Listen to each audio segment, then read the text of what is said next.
The simple act of movement is something that most gamers often overlook and don't even consciously think about when playing a video game.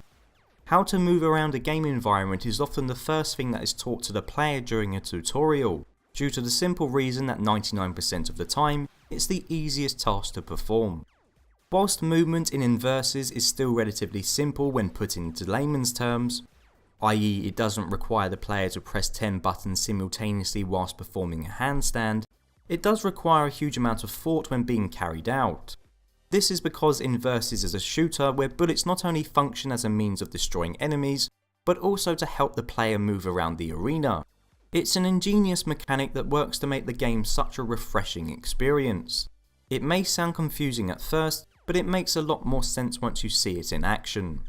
The player is given an avatar of a coloured square, which begins each play session with 5 bullets.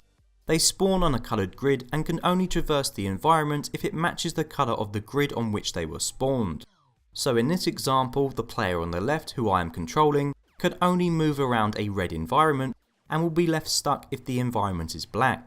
Think of it as similar to the paint mechanic in Splatoon, except that if there's none of the player's paint on the floor, they cannot move at all. In order to be able to move around a larger area of the environment, the player must fire their bullets which change the colour of the grid. These same bullets are also used to destroy enemies, and if the player depletes all of their ammo, they must either attempt to collect extra bullets that appear on the map, or wait a significant time for them to reload. Simply put, it's wise to pick your shots very carefully. This leads to an intensely tactical and absorbing multiplayer experience, in which each player tries to outwit and outguess one another. Participating in a first to 3 versus match is fantastic. I've played matches that were rapid and gung-ho and that were over in a flash, but I've also played much longer drawn out wars of attrition where the slightest error would result in a defeat.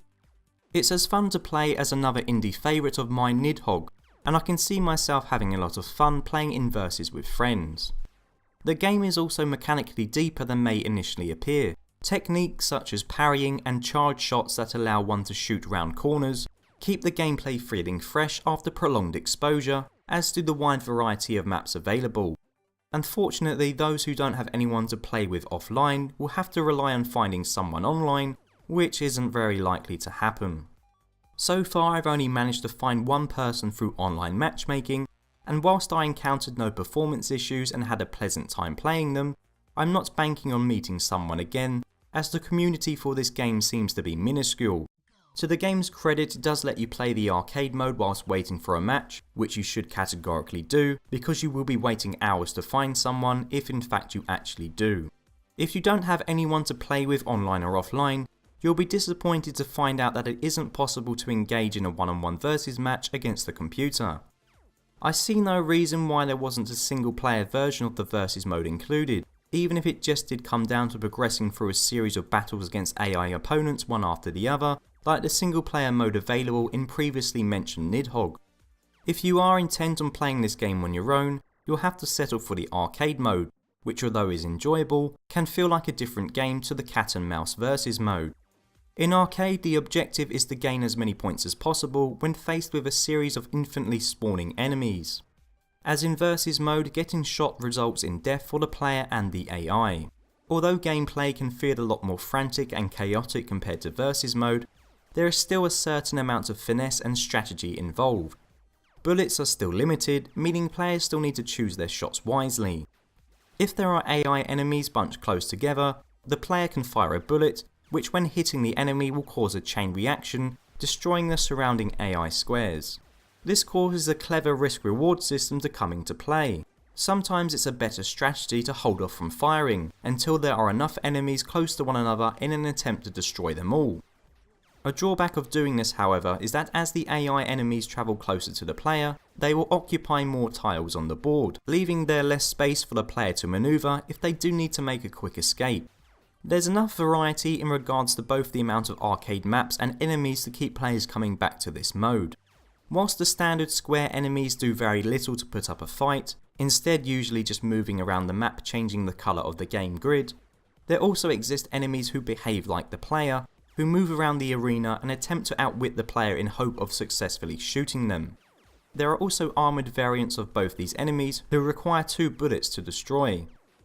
When all of this is thrown into the mix in combination with the player's limited ammo and key gameplay mechanics, it makes for a very clever arcade experience. Despite the fact that I found the arcade mode to be extremely addicting in my pursuit to better my high scores, the online leaderboards leave a lot to be desired.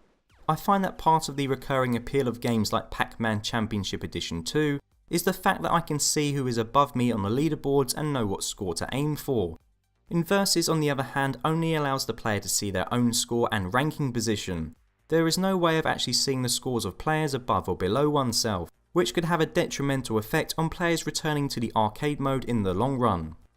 Inversus is a game that's built on a fantastic idea, which is wonderfully well implemented throughout. It's a fantastic game to play alone or with friends. However, it's unfortunate that it does have issues with its leaderboards, as well as lacking a decent single player 1v1 mode. I feel as though the biggest problem with Inversus at the moment, however, is that there just are not enough people playing it. I only wish it had a more vibrant online community, as I particularly enjoy playing against others and I don't get much of an opportunity to play versus mode locally. Hopefully after watching this video you might be inclined to purchase this game and help Inversus grow. It's a game that I would definitely recommend.